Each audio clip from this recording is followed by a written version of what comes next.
listening to the Top Music Guitar Podcast, the show for guitar teachers to learn about the craft of teaching great guitar lessons that students love. If you're looking to start or expand your studio and make guitar teaching your full-time dream job, you've come to the right place. Each week, you'll get to hear from some of the top guitar teachers from around the globe and get their best tips and experiences so you too can build your own dream studio. I'm your host, Michael, and I've founded one of the top guitar schools in Australia, written a best-selling curriculum, and I mentor guitar teachers. I'm excited to share my expertise with you and the wisdom of all the experts we interview. Make sure to subscribe so you don't miss any future episodes. Let's get into it.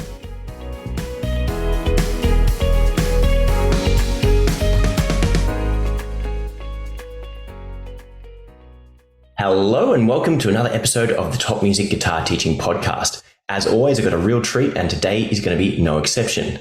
Our next guest is from the land of ice hockey and maple syrup. He's the creator of the 52-Week Guitarist and has over 500,000 YouTube subscribers. And he's got ambitions of helping over 100,000 guitar players reach a pro level in their playing. Brandon Dion, who the fuck is that guy? Nice to meet you, man. It's great to have you on the podcast. Thanks so much. Yeah, happy to be here. So I can't go anywhere on Instagram or YouTube without you popping up, whether that be the algorithm or just your insane work ethic to get content out there. And I'm always laughing my ass off at you and the great stuff that you're doing. And it's not just a matter of you being funny, you're being entertaining and educational at the same time. So for our listeners who don't know who you are, can you give us a brief background about yourself and your guitar playing? Sure. Yeah. So first of all, I appreciate the compliment. Thank you. And yeah, so in terms of my guitar playing journey, I started when I was 10 years old. And how old am I now? Well, that's a mystery because I'm doing an age reveal at 1 million subscribers on YouTube. So stay tuned for that. But anyway, yeah, I started learning guitar when I was 10 years old because my father played guitar and he introduced me to it. And yeah, I took to it. It became my thing. You know, in school, I was known as the guitar player kid. And it became part of my identity, right? So I ran with it, decided to go to school for music once I graduated high school. So that's what that useless degree in the back there is from. Oh, you got one of them too? Yeah. But anyway, yeah. So here we are, pretty much. Yeah, not a super interesting story or anything, but... Well, I think it's one that many people share in and one that many people would hope to aspire to as well at the same time. So tell me about that useless bit of paper and why you think it's a useless bit of paper. I joke, I kid. I mean, like, for most people, it's useless. Luckily for myself, it's not, because I've been one of the fortunate ones to make a career out of that piece of paper. For the most part, that's not usually how it goes, right? Music industry is very tough. It's not for everyone, but I guess that's why I would say, generally speaking, I mean, a music degree is not for everyone to pursue. And I also wouldn't recommend it. And like, this is someone who went and actually got one, right? I don't recommend music school. Yeah, it's a very contentious point of view. And a lot of people think that the career pathway, if you're going to be a guitar player or a professional musician, is go to music school and learn and educate. And I can reflect and say I had some really great experiences, and then I went through like a bit of phase of going, oh man, music school was a total waste of time. But now there's certain skills like ear training or the ability to just pick up and play certain things or understand certain theory, which I go, oh, hang on, if it wasn't for music school, maybe I wouldn't have that skill. So was it the pathway into being a rock star that I thought it was? Definitely not. But did I pick up a lot of valuable skills, and did I really enjoy my time playing and learning and having other musicians around me? I think definitely. So yeah, so if a student came to you of yours and said, hey, Brandon, I'm thinking of going to music school, what would you tell them and why? I would ask them what their goals were before I would give any sort of advice, because I would want to tailor my answer or my response to that statement / question, whatever way they present it to me. I would want to personalize it for them. So if their goal was to go to music school and like their goal was like to build on that, become a career musician, maybe play on the cruise ships or something, then I don't know. Like I would give it to them straight. I would be like, look, you want to play on the cruise ships? Yeah, sure. Go to music school, because they're very obsessed with your ability to read. If you can't read music, you're not going to get that gig. If you want to be a session player or you want to play in pit bands or something like this for like musicals, you know, insert gig here, sure, go to music school. But I mean, if there are other things that like there are other things that you can do in music that don't require you to go to school for it, right? I mean, of course, you can use the example of pretty much every single famous guitar player throughout history. Like, how many of those guys had music degrees? Like, none of your favorite players went to music school. Yeah, right. So, I mean, and I get like sometimes people will argue, like, because when I teach things, like in my videos, like if I say you should learn theory, there will always be comments saying, actually, like, all these guitar players didn't know theory. You don't have to know theory. It's like, okay, yeah, but you're not them. So like, I get that other side of the conversation, which is like, of course there are exceptions to the rule, but I mean, in this specific example, I can't think of a single exception. I can't think of a single person that has a music degree that is a famous musician. I don't know any. Maybe I'm just not well enough researched. Yeah, no, I think you're pretty spot on there. So anyway, I mean, yeah, there's just, it's not necessary. 100%. I think the other thing you could argue is, okay, they haven't had a formal theory education, but I'm sure they know what's going on. And the theory is just kind of an explanation of how to get certain sounds. And if they've kind of figured out that this pattern results in this sound, then technically they're applying theory there. No one's really stabbing in the dark. Yeah, I agree. Now, in terms of your teaching, at what point did you transition into online teaching and social media and start building up the amazing following and video powerhouse that you've got, right now? Yeah, it would have been like 2017 when I started posting content more frequently and actually tried taking it seriously for the first time. Yeah, so I started teaching in person, right? I taught in person back when I was just a teenager, right? Like quite young. And I taught all throughout the years. It was never like a career because it was always something that I kind of did as a side hustle or something. But yeah, I started out teaching in person or through Skype or something like that before I started teaching specifically via an online program. Fantastic. And at what point did it kind of go from a side hustle to being the main gig or something you actively concentrated on growing and building?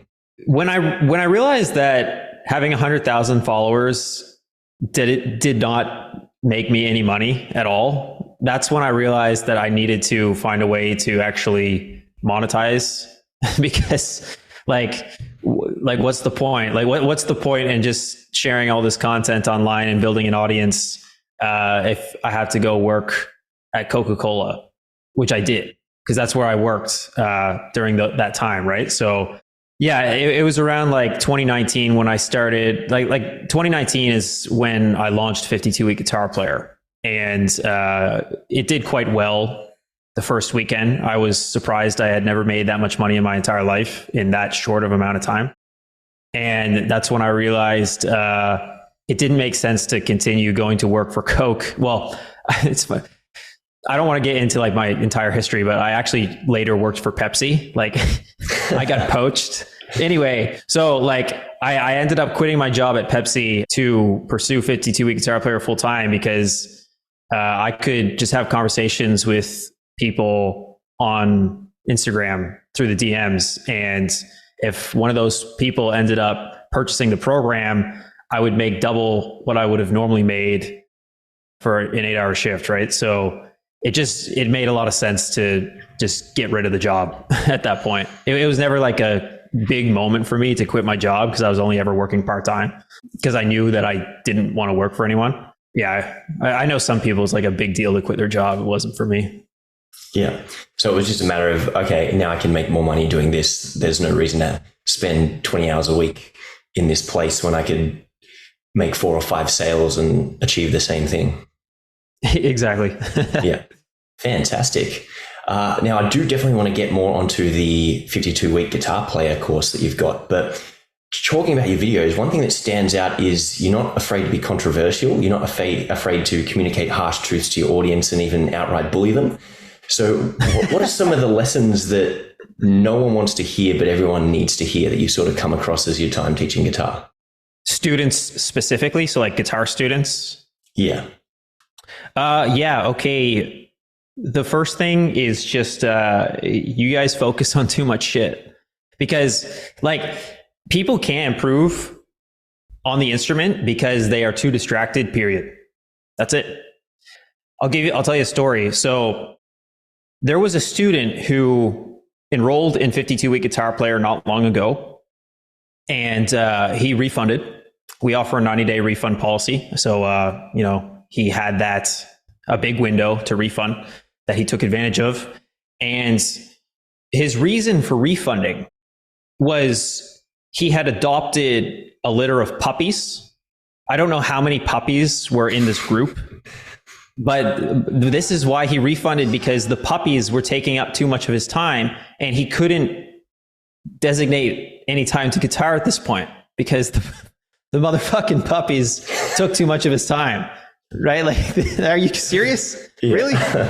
Like, so, I mean, and this happens all the time, right? Like, people just focus on too much. And it's like, I do have some sympathy because it's not exactly common sense. I had to be taught to not focus on too many things. Like this was a lesson that I learned from someone older than me, further ahead in life. So yeah, it's not exactly common knowledge, but this is something that I actually do teach in 52-week guitar player, because I know people make this mistake all the time, right? So I actually have a module where I talk about this sort of mindset. And I don't know, I guess if nobody ever watches that lesson, because I can't force them to watch the lesson, they're not going to get exposed to this different paradigm. So that is definitely at least one thing that people need to realize, don't focus on too much shit. That is a harsh truth, I guess. I guess it's not even a harsh truth, but it's a truth. And in this day and age, there's just so much distraction with YouTube and TikTok and Instagram and all these things. Doing some content myself, and puppies, pictures of cats and dogs and everything. I'm often, as a content creator, going, I want to make a video about how you shouldn't watch too many videos in one hit, but that goes against me trying to get as many views and likes and things as I can. So do you ever have moments like that where you're trying to solve the problem, but you're also part of the problem with content creation and overloading students? Yeah, it's an interesting question, because we are producers of content, right? And we don't like to be consumers of content for too long, or like within a session, right? Like if you're sitting there and consuming content for 8 hours, that's something that we would not recommend. When it comes to the type of content that I make, I like to make the comparison that there's a lot of really terrible content on the internet, right? Like when you like I don't have TikTok on my phone, right? But if I did, I'm pretty confident that I would open that app up and I would see garbage, like just garbage content that is terrible for your brain, right? And probably see, like if you open up Instagram, you'll see a lot of, OnlyFans girls sharing their ass, so that's a waste of time, right? Like you don't need to spend your time doing that, right? So when I think about the type of content that I produce, it is very different to the type of content that you will see like in a cat video or, some dumb social media trends, eating Tide Pods, looking at girls' asses. It's very different, right?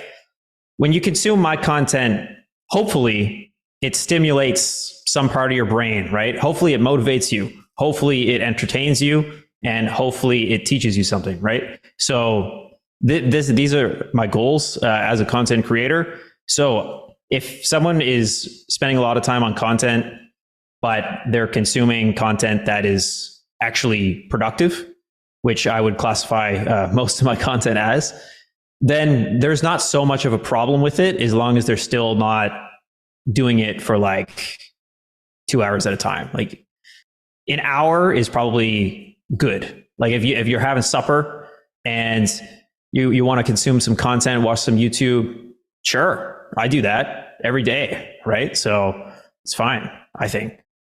In terms of like preventing students from getting distracted, well, again, I have a whole module on that in my program, and it's up to them if they want to watch it.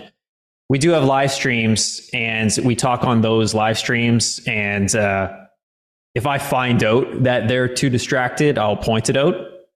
Or if I find out that they haven't been practicing something very much and they're asking me about it and they're wondering why they're not getting it, and then I ask them how long they've been practicing it for, and they've only been practicing it like one time per day, and it's like a short exercise. It's like, I will call them out on this stuff. I will let them know that what they're doing is ineffective. But yeah, I guess that's kind of my take on it.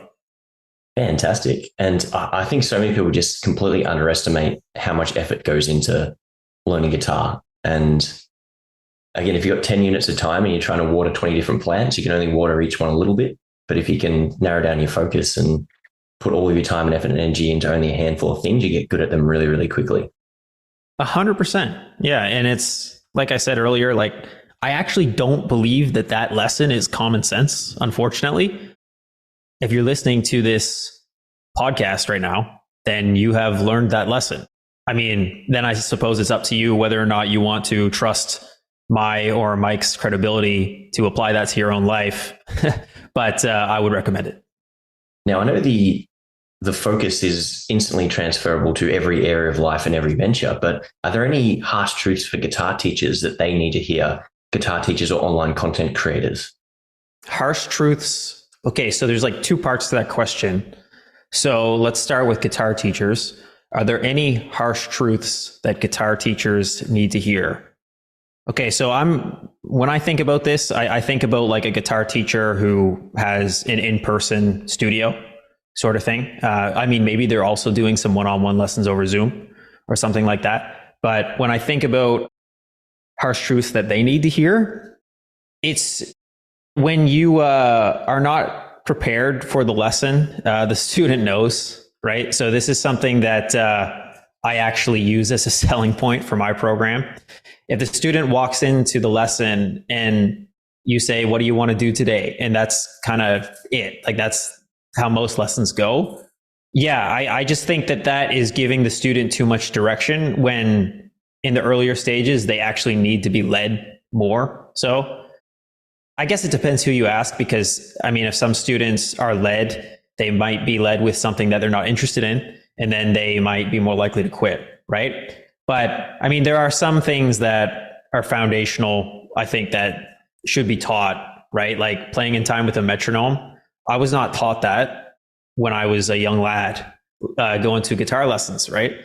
I would just play along with songs. But I think that's something that should be taught very soon, because the sooner you learn that lesson, like it makes everything else easier, right? I guess to summarize, a harsh truth is like, if you're not prepared for your own lesson, the student's going to know. So, show up and try, I guess. I mean, I have a lot of respect for guitar teachers because, I know what they deal with. So I don't have any like crazy harsh truths beyond that, I guess. And anything for content creators that they need to get a bit of a reality check on. Yeah, I mean, your shit might just not be that good, so that's probably the biggest one. Like if your content was good, more people would watch it. And even if you put a lot of effort into it, that doesn't mean that it's good. What makes a good piece of content is really the idea. That is the most important thing.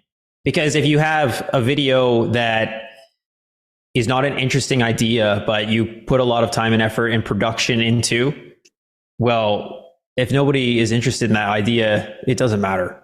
But if you have a good idea and then you put a bunch of effort into that, well, it's probably going to be a pretty high performing piece of content. That's definitely something that needs to be kept in mind. On top of that, it might take a long time to actually see growth, but if you quit before you start seeing growth, well, I guess you just didn't deserve it. So yeah, I don't know. Yeah. Guitar teachers will get upset that they tell their students, hey, look, this is going to probably take 5 to 10 years for you to get good at guitar. Like realistically, if you want to play to a high level, and then they give up on social media after like 3 months or less than 10 videos. It's just like, it's the same thing. You need to practice what you preach, just in a different area. Yeah. Well, did you hear that stat that like 99% of podcasts don't go beyond 20 episodes or something like that? Yeah. Yep. Yeah. And even I reflected on something maybe about 6-7 months ago, is that 90% of guitar players quit in the first 12 months. I think Fender released that stat based off of, I think it was their app. There's not really, you can't really find the study they point to or the evidence they point to, but the CEO is quoted as saying, 90%. But I would say 99% of people quit 99% of everything, like within 1 to 3 months. You look at gyms, you look at almost any hobby. It's a really, really interesting statistic. And for me, it's always, well, how do I get them over the line of this? Let's get them to 20 hours as soon as possible. Awesome. We got to 20 hours. Okay, let's get them to 200. Fantastic. By 200, they should start to have a few things clicking. Okay, now how do we get them towards this, 1,000, then eventually 10,000 hours? But basically, how do we keep them hooked, entertained, engaged, and motivated so they actually stick with guitar playing long enough to actually see those results? And it's like having a six-pack. Like, is getting a six-pack difficult? No, it's just exercise regularly and don't eat too much. And it's only a matter of time before you will have a visible six-pack, visible abs. Is that hard to do? Conceptually, no, it's very simple. Can most people pull it off? No, because people aren't disciplined. They don't stick to things long term. So that's the conundrum that I face. Do you have similar ideas or thoughts with getting your students to stick with things? I do. I would also say you're pretty bang on with that statement. I've never heard anyone say something like that before, but it's very true. You said that, well, Fender was saying how 90% of guitar players quit in their first year. And then you said, well, I would say 99% of people quit 99% of everything. That's very true, man. Like, you really hit the nail on the head with that one. It doesn't matter what it is, like guitar, swimming, going to the gym, martial arts, whatever, insert hobby here, right? I mean, it's pretty bang on. It's that dichotomy of humans need consistency, but they also need variety. And unfortunately, some people are always chasing that variety for that instant dopamine hit, which may be influenced by social media and not having that attention span or work ethic. But if people can be consistent enough, then they'll eventually get to the point where they're good. If I normally use this analogy locally, but if you're going to walk from the lowest point of the USA to the highest point of Canada, you can walk there in a straight line. If you take 1 step a day, it will take you forever. If you take 10 steps a day, you'll get there faster. If you take 1,000 steps a day, it keeps on speeding up. But as long as you don't stop taking steps, you'll eventually get there. Just how fast you get there is determined by your input and the vehicle that you take. Yes, 100%. Well said. Now, tell us a bit more about the 52-week guitar player course that you've got and what sort of makes it different. And I'm just going to assume it helps people become more successful than a standard lesson approach, and most definitely just watching random YouTube videos and trying to piece things together. So what have you constructed? What makes it successful in terms of the outcome for students? Yeah, sure. So of course there's the lesson curriculum, which has to exist because they need to get the information from somewhere. But that's what I think about guitar courses in the world of YouTube guitar teachers, because I know a lot of different YouTubers or YouTube guitar teachers that exist and sell a course, right? So when I think about guitar courses, that's always who I'm kind of like comparing mine to in the back of my mind, just to give context on the situation. So most courses, like the ones that I just referenced, it's just a bunch of videos. That's it. Why would someone buy that? YouTube exists, Google exists, Ultimate Guitar exists. All of these different resources exist and are free. So I don't understand why someone would buy a shittier version of that, right? Like just fewer lessons, like fewer pieces of content, right? And it's all by the same person. Maybe they really like the person. That's why they do it. You do have to have that, but it should not be the only thing, right? The most valuable component of 52-week guitar player in the eyes of the students is feedback, right? They're getting feedback from professionals.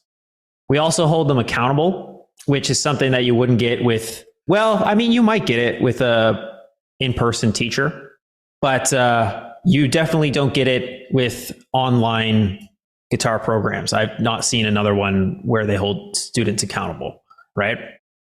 We also have 4 live sessions per week on Zoom. So if you did have a one-on-one in-person teacher, Zoom lesson teacher, whatever, just one-on-one instructor, I'll say for simplicity, you might meet with him or her once a week. But in 52-week guitar player, we have 4 of those Zoom meetings per week, right? Now, granted, there are other students there, but it's way more access, right? And we give feedback to the students within 24 hours. So the feedback loop is a lot shorter, right? Because if you're going to a teacher and you only see them once a week, well, you've got a week to work on what you were assigned, assuming you were assigned something. Hopefully you were assigned something, right? But you've got a week to work on it. If you work on it incorrectly, well, you aren't going to know that you were doing it wrong until your next lesson, right? So that's a drawback from in-person or Zoom one-on-one lessons, right? So we've got that stuff. And then I actually have a music producer who I work with, and he creates backing tracks for the students every single week. So we get a new backing track, and these are really solid backing tracks. Like, they are professionally made. Like, they sound amazing. Sometimes I listen to the tracks just on their own because they sound that good. So we have a new one of those each week.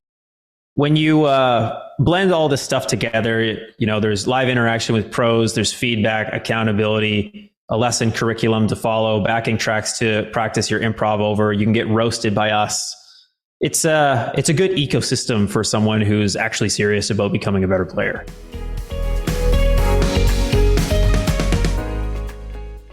Hey there, guys. It's Michael here with a quick message from Top Music. Are you a passionate guitar teacher looking for tips to make lessons more fun and engaging for your students? Maybe you're struggling to grow your business and need help getting more students to take lessons with you. Maybe you're a guitar player who wants to get out of a day job and make music your full-time gig with some teaching on the side. If you found yourself saying yes, then look no further than a membership with us at Top Music Guitar. Top Music is a place music teachers can come together from all over the world to share ideas, develop both their teaching skills and their business knowledge, and receive advice from industry experts. You'll get access to over 20 courses for guitar teachers and a host of general music teaching resources that will help you have a bigger impact on your students, teach better lessons, and of course, make you more money. For less than the price of what you charge for a private lesson, $49 per month, you'll get access to everything you need to bring your studio to life and become the best teacher you can be. Join now at www.topmusicguitar.com. Now, back to the podcast. That sounds awesome. And where can our listeners sign up for 52-week guitar player? Because I know some people, they're teachers, but they also feel like they need to improve their playing massively, or they've got some sort of gap they need to work on. So where can our listeners find out more about your program? If you go to my social medias, you'll probably find the link in a bio somewhere. Or you could just Google 52-week guitar player waiting list. That would also work. We are closed, though. We're closed until December 15th.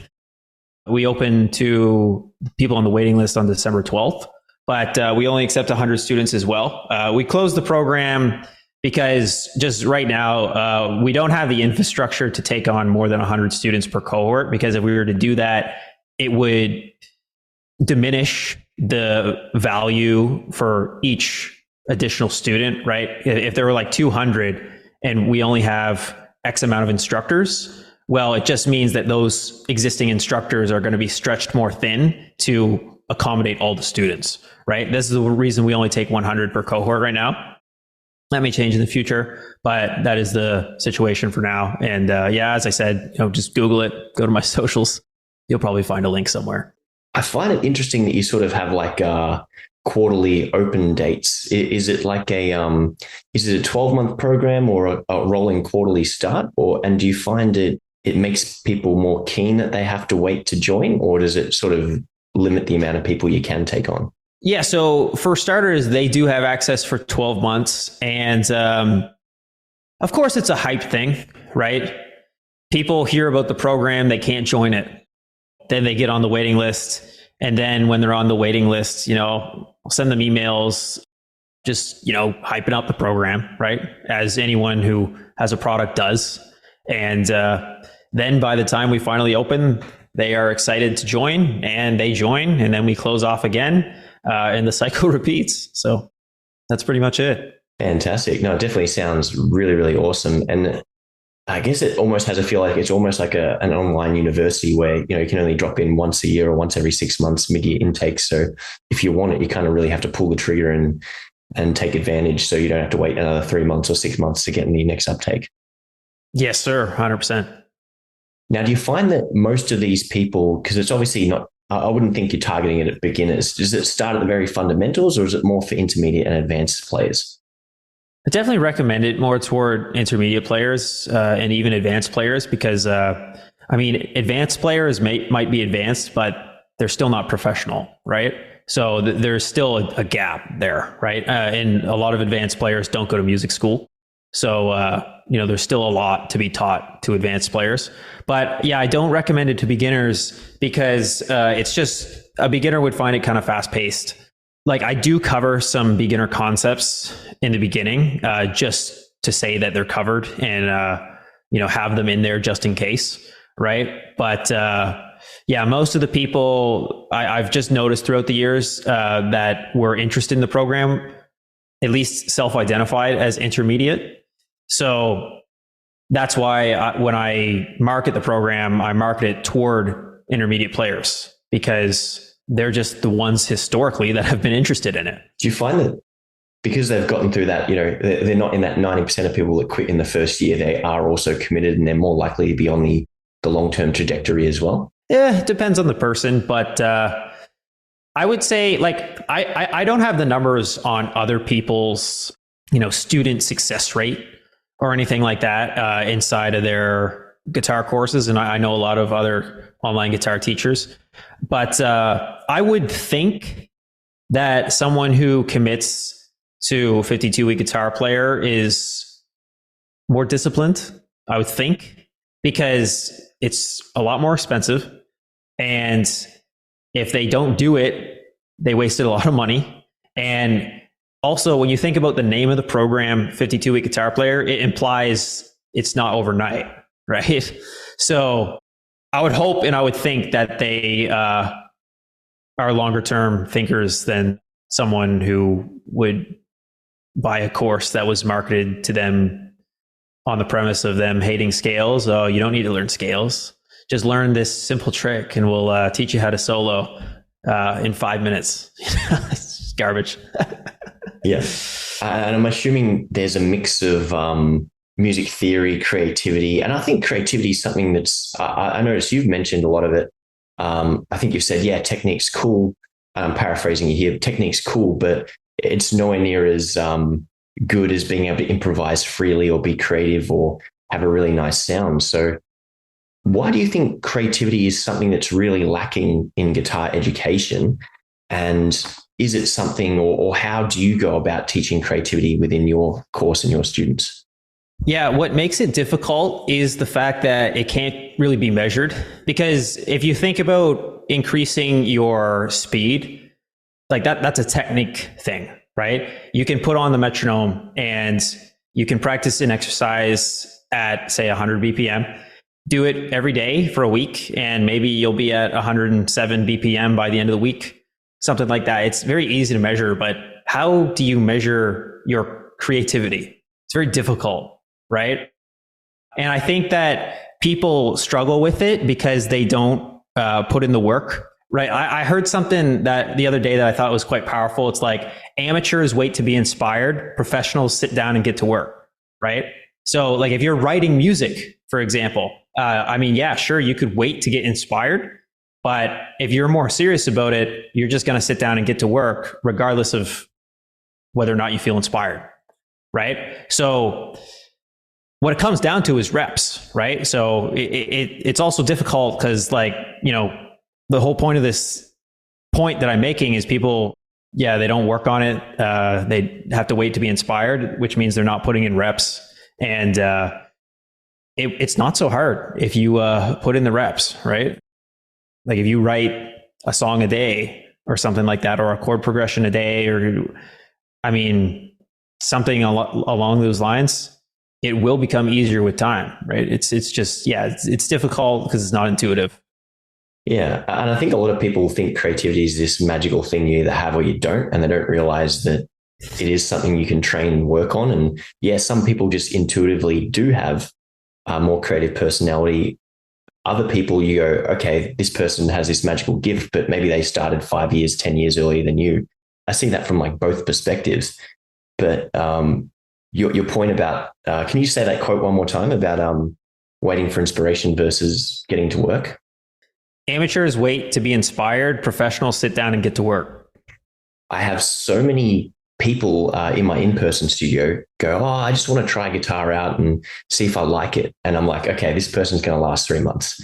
As opposed to the students who come and go, man, I really love guitar. What do I need to do to get that? They've already made that mental shift of, I want to be a guitar player, or I am a guitar player. What do I do to get there? And they put in the reps, and sure enough, they get there. Whereas the other people are just dipping their pinky toe in the water and they're hesitant about the whole approach. So it's almost like that mindset and or identity shift that if I'm a guitar player, these are the things I do. If I'm a creative person, these are the things that I do, versus this is my next midlife crisis, which I'm going to try and solve with guitar playing.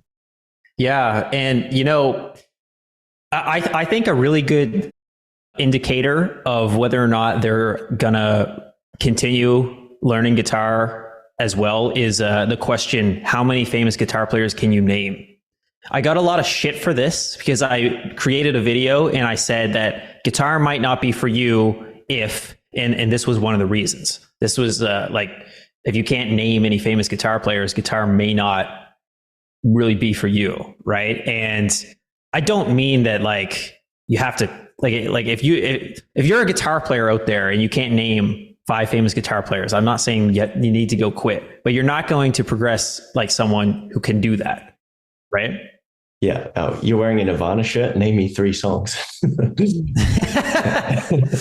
Yeah. Yeah, totally. I saw that video about 2, maybe 3 weeks ago, and I was like, this is absolutely brilliant, because one of the frustrations I have as well is asking people what their favorite songs are. Oh, you want to learn guitar? What are some of your favorite songs? Or I don't know. They can't even name you songs, let alone guitar players. And I jokingly say, this is what guitar players do. Guitar players think about guitar. They watch guitar videos. They look up guitar gear. They fight with other guitar players over who is the best guitar player on online forums. Zealously defend their favorite as the best. Kurt Cobain is not the best guitar player. No way. All these kind of things. And that's what guitar players do. The people who, yeah, as you said, can't name a bunch of guitar players or even tell you what their favorite genre of music is or a single song they want to learn. It's like there's no long-term indicators of them going to be with it because they're not emotionally invested and it's not part of their identity. Yeah. And for some reason, that just like pisses everyone off when you say that. But it's the truth. What a surprise. Once again, in society, the truth has pissed people off. Wow, shocker. Yeah. Yeah. How dare you, censored. I have to get the hashtag cancel Brandon going on social media. I'm surprised it hasn't already circulated. So we mentioned sticking with it in creativity. And one thing I really wanted to ask you about was the creative process for your videos. And something that really struck me was, obviously I emailed you an hour before the show just saying, here's the questions. I'm always transparent about that with my viewers. And one of the things you said, which really struck me, was the first question's a bit of a like time waster. I don't think anyone's going to be interested. No one's going to be retained by that question. I was just like, oh, like what a great analysis that you've already thought about ahead of time. So how much thought do you put into the creative process, retention? How intentional have you been about building your audience and improving your content? The start of this year, a lot more intentional. Like I'll give you an example. So everyone says the hook matters so much. Like this is what is common knowledge. Everyone says, but I knew that I've always known that, but I didn't really like I thought I was applying it. It's one of those things that like you can be told by someone else, but until you like actually experience it, you're not going to see the result. You're not going to actually internalize that lesson. You know what I mean? So that is something that I've been a lot more intentional with lately, because the hook matters a lot, and you really need to trigger them somehow, whether it be making them angry or saying something that they would never think possible, or something that is like contradictory to the popular belief, right? So like, I mean, I started doing this more this year, and I've definitely seen it work, which is cool. So yeah, I was more intentional about that. I definitely believe that quality comes through quantity, because the feedback loop is faster.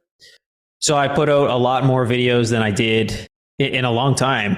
I mean, I used to put out more videos in 2018 when I was first getting started, and I was, hungry, like really hungry to prove myself. But you get slightly older, and you make some money, and you grow an audience, and you gotta find a way to keep the fire going, right? So anyway, I've been putting out a lot of content lately, and getting feedback on it very quickly because I put so much out, and it's helped a lot. Yeah. Anything else on that? Yeah, some great answers there. In terms of the creative process, like, do you sit down and write out a bunch of ideas, or do you just wait for a good one to come to you? What's that sort of look like? Yeah, so I actually spend most of my Mondays idea hunting. I feel like I've been out of ideas for months. But here's the thing. The world doesn't give a shit if I don't have an idea for a video. If I don't put out a video, they don't care. The world's going to keep on spinning, right? So if I want to, get my foot in the door, even if I don't feel inspired or if I don't have any ideas, it's my job to come up with ideas. So I spend a lot of time on Mondays thinking about ideas. Like, I will look at a bunch of content. I'll look at my old content. I'll look at emails I've sent and their open rates. I will search other niches for ideas and try to come up with ideas that can be translated into the guitar niche, right? And do what I can to come up with some interesting ideas, because as I said before earlier on the call, ideas are very important. So yeah, it takes most of my day, Monday. Like, I'll go to the gym as well, but it's just finding ideas and then writing out the actual video. And I only make short form content right now. So once I get the ideas, writing out the content doesn't take too long. But yeah, I would say between the idea hunting and writing out the scripts, that's the only thing I do on Monday, besides like a gym trip to get a break from all that creative energy sucking. Yeah. And in terms of the Brandon that we see in the videos, how much is that a character versus how much of that is you, or an amalgamation of a little bit of both? Well, anyone watching this video right now can probably tell that I'm not the same as I am in those videos. So there is a character, although the reason that I do kind of play more into a character is because, well, at least I think it's more engaging and people respond to it more. And I'm still being my authentic self. It's just, it's amplified, right? So everything that I'm saying, like all of like any harsh truths that I might say, or things of that nature, I still believe them. It's not like I'm like being dishonest or disingenuous. I still stand by all the stuff that I say. It's just, I do it louder on YouTube, right? So I guess we're probably on YouTube right now, but this is different, obviously. And was that like something you found hard, or did it come out naturally? And is there any advice for our listeners who do want to do YouTube or social media on how to be authentic to themselves and get the real them out there, or an amplified version of themselves? I mean, ideally, you could avoid playing a character, because playing a character, I always kind of feel weird. Like sometimes people come up to me who recognize me from YouTube, or actually a better example, my students that enroll in the program, and then we have our live sessions. I will act the way that I'm acting right now. This is how I'm presenting myself in those calls. And one time a student said, yeah, you're a lot different in person. I mean, obviously we're not in person, but in Zoom person, right? And it's almost a bit of a letdown. I was like, oh shit, man, thanks. Awesome. Yeah, that's cool. But yeah, try to avoid playing a character. I'm actually trying to find a way to tone it down a little bit, honestly, because yeah, it's just easier to talk how I'm talking right now. But I mean, now my audience is used to a character, so I've kind of shot myself in the foot a little bit. Nice one, Brandon. You should do like figure your way out of that. A couple of videos where your character goes to therapy and calms down a bit. Maybe. Yeah, you could be my therapist. Yeah. We'll set that up. And then you just have then you can just make a therapist character as well. It just, now you split into multiple Brandon personalities. Yeah. And the therapist can be like even worse, like even more aggressive. Yeah. He can just give you blatantly bad advice. Yeah. Oh my God. I find that hilarious. So I know no one will watch it. It's like, it's different. It's like not guitar, right? So the minute you try to like talk about something that's not relevant to the niche that you built your audience in, crickets. Unless it's mental health. Unless it's mental health, because that just, people love that shit. Yeah. Unlucky for me, because I have fucking awesome mental health. So you're never going to see me make a video bitching about, oh, I'm depressed, I have anxiety. Yeah. God. Yeah. Do you do the whole, this is completely aside, but do you do the whole Myers-Briggs personality kind of stuff, or have done those in the past? Yep. What was your personality type? So yeah, personalities, I'm sure you are aware of, change over time. The first time that I took the test, I was an ISTJ personality type. Then I took it again and it turned out INTJ. So the S changed into an N. Yeah. For those of you watching, it basically like S is like rules, right? Like you like rules and you follow a routine, and like you're the type of person to like follow that sort of lifestyle. And then N is more like creative, right? I mean, I'm not a psychologist. Maybe you can add to this and kind of say what I'm trying to say better. But before you do that, then I took the test a couple more times. It came out ISTJ again. And then the last time I took it, it was ESTJ.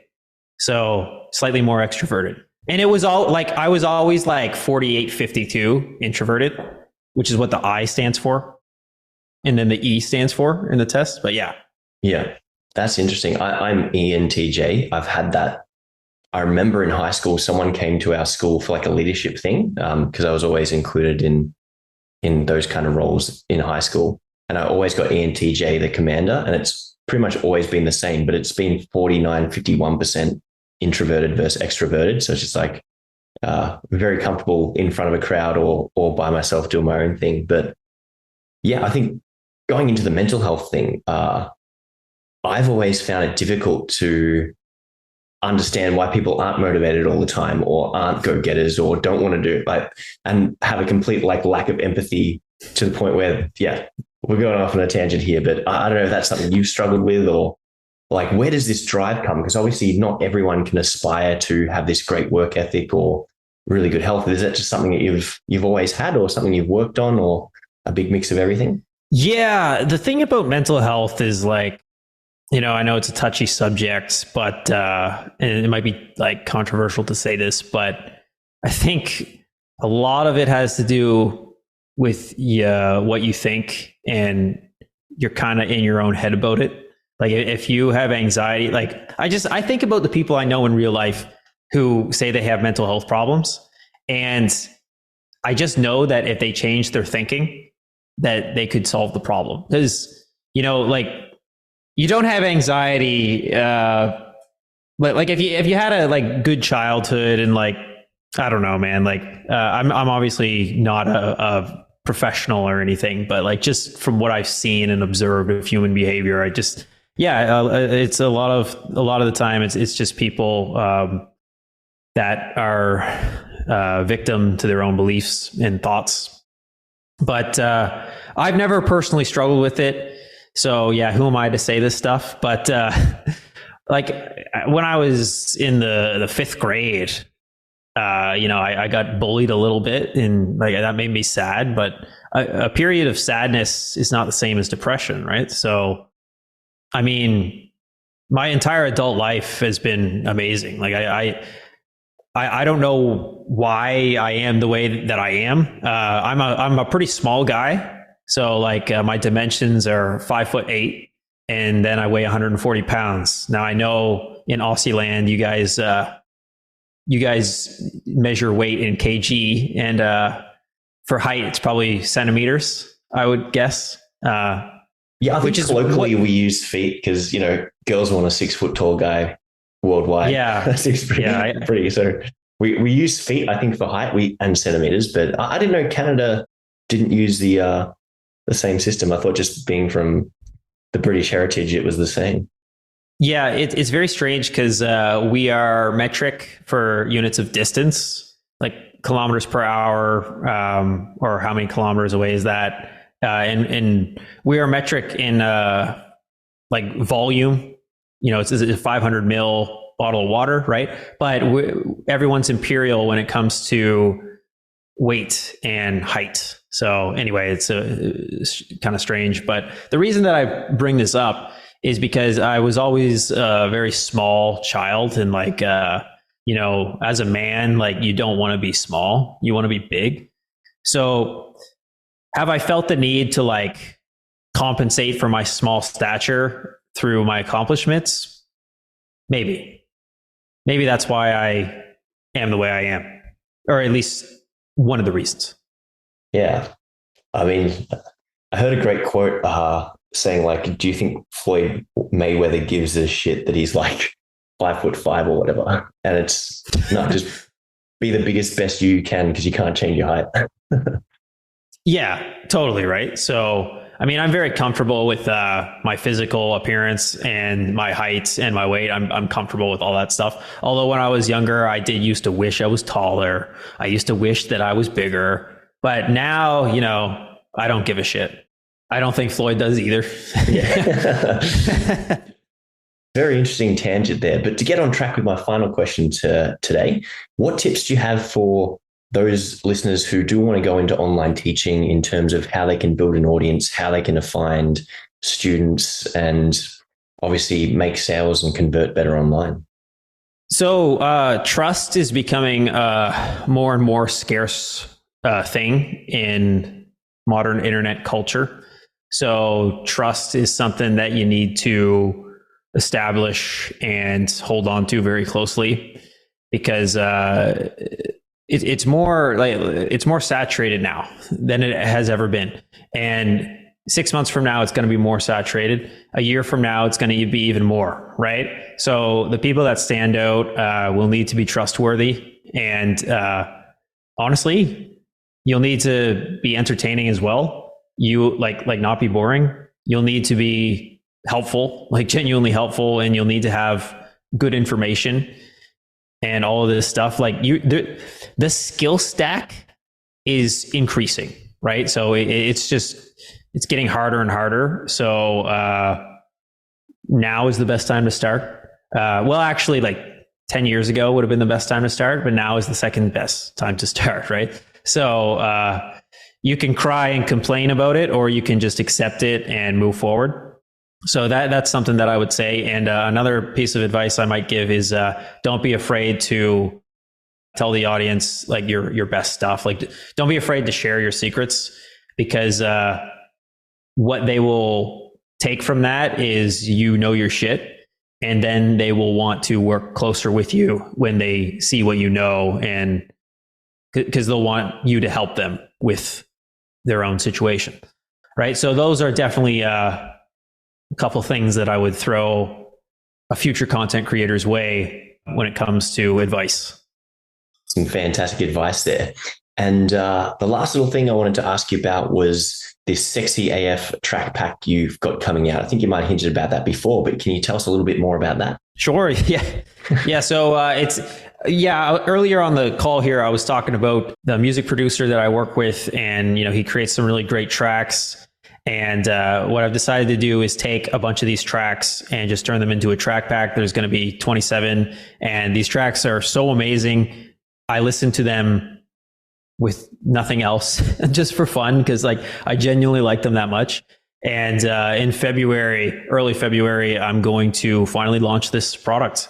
And if you guys ever improvise over track packs on YouTube, or you go to YouTube and you search for a backing track, I should say, you know how much of a difference it makes, right? It's very inspiring. It takes you to another place when you listen to a really solid track, right? And you get lost in the music, and all of these tracks do that. So yeah, I'm very excited for this. And it's going to be not expensive. That sounds absolutely fantastic. So Brandon, thank you for joining us today on the podcast. I really appreciate your time. And on behalf of the Top Music community, thank you so much for coming on board. For our listeners at home, thanks again for tuning in, and we'll see you on next week's exciting episode. And as always, stay safe, have fun. And if you've got any questions, you can email me, michael@topmusic.co. And of course, we'll provide all the links to Brandon's stuff. So if you're interested in checking out his track pack or signing up for the next intake of his 52-week guitar player, we'll post the links wherever you're listening to this. Just don't check them out while you're driving. Anyway, guys, thanks so much. We'll see you in the next episode. Hey there, guys. Thanks for listening to another episode of the Top Music Guitar Teaching Podcast. If you have any questions about anything we discussed on the podcast, reach out to me at michael@topmusic.co via email. If you want to guest on the show because you're doing some wonderful things in the teaching space, I would love to hear from you. Or if you've got any suggestions for guests or topics we can discuss, as always, you know where to find me. Now, the last thing I want to talk about is our Top Music Guitar Teaching membership. We have over 1,000 members at Top Music, and that is a huge community of people that you can connect with online, share wonderful teaching tips, and of course, network with. We've also got over 20 courses for music teachers, 12 special ones for guitar on every topic imaginable, from group teaching, private teaching, how to find more students, how to build websites, everything you could possibly want to need to know about teaching, building a business, and getting more students is covered. And you get access to all of this for $49, probably less than what you charge for a 1-hour private lesson every single month. So don't miss out on this awesome opportunity. Visit our website, www.topmusicguitar.com, and join us in the membership. Thank you so much, and we'll see you next week.